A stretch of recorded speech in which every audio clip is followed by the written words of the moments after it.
What's going on, folks? Welcome to the bar. Dan here with another video, and today we're going to be talking about My Hero Academia Vigilantes Chapter 91. Now, if you haven't read the most recent chapter of My Hero Academia Vigilantes, make sure you give it a read on Viz and then head on back. And if you have, you're in the right place. So make sure you grab a seat, hit the subscribe button and that notification bell, and let's get started, shall we?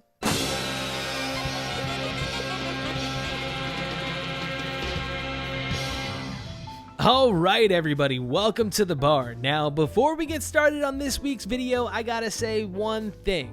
Thank you to everybody who showed their support in the past couple of weeks for me, during this whole copyright strike bonanza. It really means a lot. But enough of that sappy stuff, we got a chapter to review. So let's get over to the wall and break this down.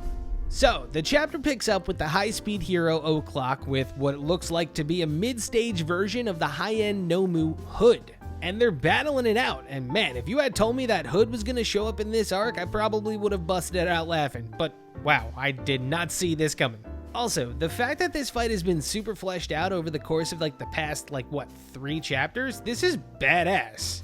This is why we read Vigilantes. We get a whole different level of understanding to who Hood is when we draw comparisons between the two fights against him. But my expectations have been more than exceeded. Seeing O'Clock fight this way makes me think that I am watching a completely different person. This is not Knuckle Duster. He was not joking when he was explaining to Koichi in that letter that he was just another cog in the heroic machine. It's pretty fucked in that aspect though. We know that O'Clock as Knuckle Duster is just a totally, completely different person.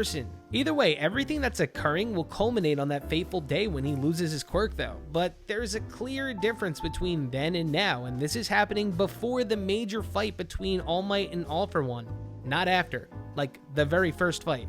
But speaking of All For One, we step away from that scrap for a second as the scene shifts over from O'Clock giving Hood the business to Kurogiri and All For One. You see, All For One's pissed because he's missing out on seeing his quote-unquote title fight. I mean, he goes through all this trouble to construct an underground fighting arena so he can find test subjects, and this guy had to shoot all the cameras out. And this is kind of funny because it causes the symbol of evil to contemplate actually considering going in and clearing out the entire facility himself. But the now sentient Nomu Kurogiri advises the symbol of evil not to do that because he may attract some unwanted attention. Now, don't worry, I'm going to be making an entire video about whether or not this is a possibility that the fight between All For One and All might happen in My Hero Academia Vigilantes, but man, if this wasn't foreshadowing, I don't know what is. I'm just happy we're getting more insight as to the type of person All For One is. It's pretty expressive right here. He does not like All Might, so to belay any suspicions of his involvement for today, he's just going to settle for, 2 or 3 missing persons. Also, before we move any further, I really want to talk about my boy Kurogiri showing up again. Don't even get me started on the possibility of him coming back to My Hero Academia after current events have kind of unfolded, but it's obvious to say how he might make his return now. And seeing him here kind of makes me think that Kurogiri is super fresh off the line high-end Nomu, kind of like Hood.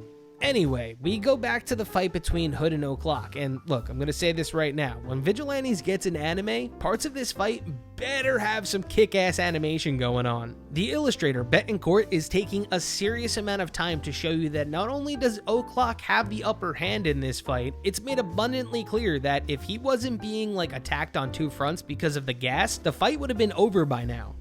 Right here, he's piecing Hood up. It's nothing but, slice and dicing. But it turns out that plan B wasn't to have O'Clock just beat the shit out of Hood and muscle their way out. It's to let Mirko find an opening to make a break for the front door and book it outside. And then as she starts running away, there's this weird scene where someone screams, "Bunny on the run!" I don't know why someone screams this, but it grabs the attention of Hood, who in turn tries to snatch up Mirko. And taking his eyes off of, the fight at hand, O'Clock reminds him that, he's still here. But also, another person from off screen reminds him that he's still here as well, and it's Rappa. And if you were wondering if, this chapter was gonna have Rappa, beating the piss out of Hood, well, it does. We then get one final flashback to learn what, the hell Plan B truly was, and it's not what you guys were thinking it was. It's actually the big red button, the nuclear option, everybody, and it was foreshadowed earlier, but now, well, it's out in the open.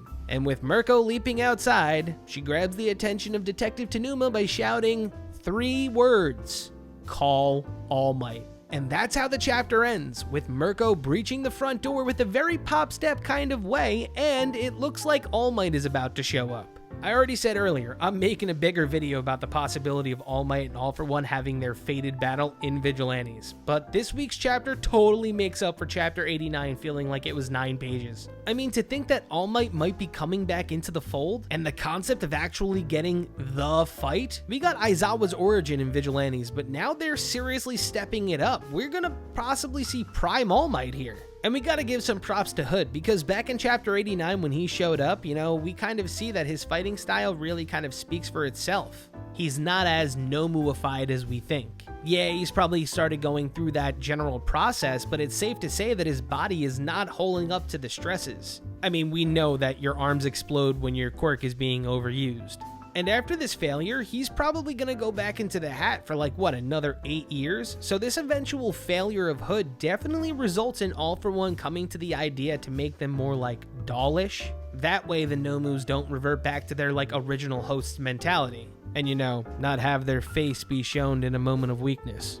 But the end of this arc is ramping up to be possibly the most ambitious arc in Vigilantes. Chapter 90 dropped Hood and Kurogiri on our faces, and with 91 showing us how mad All For One gets when he thinks of All Might being the spoiler, damn. It's gonna be interesting to see the comparisons between the two titles. Vigilantes and My Hero Academia always play close to the vest. Kurogiri returning in Vigilantes and Mirio returning in My Hero Academia is not a coincidence, and My Hero Academia and Vigilantes having All For One as a player in both arcs, shit's really going down right now. And I don't know about you guys, but I am totally ready to watch all of this shit unfold. But all in all, I enjoyed chapter 91. I know grammatically some people might have some issues with it, but anytime something can have a good ratio of action to dialogue, I'm with it. And with the inevitable fight looming, I am totally for it. When I went and did a little bit of research into, when the fights took place, in My Hero Academia, the fight between All For One and All Might was already happening when the chapters were into the 90s. So I don't think that it's out of the realm of possibility that the fight might possibly happen in My Hero Academia Vigilantes. If it does, holy shit, I will lose my goddamn mind. But that's gonna do it for today's video. If you think that it's possible that All For One and All Might have their fight in My Hero Academia Vigilantes, be sure to leave it in a comment down below. But I personally think that, it's gonna happen. I'm ready to see how they ended up the way that they are. And let's hope that we get it. And when it comes out, it's gonna be happening on Christmas Day. So let's look forward to chapter 92. Otherwise, this is Dan signing off. Cheers.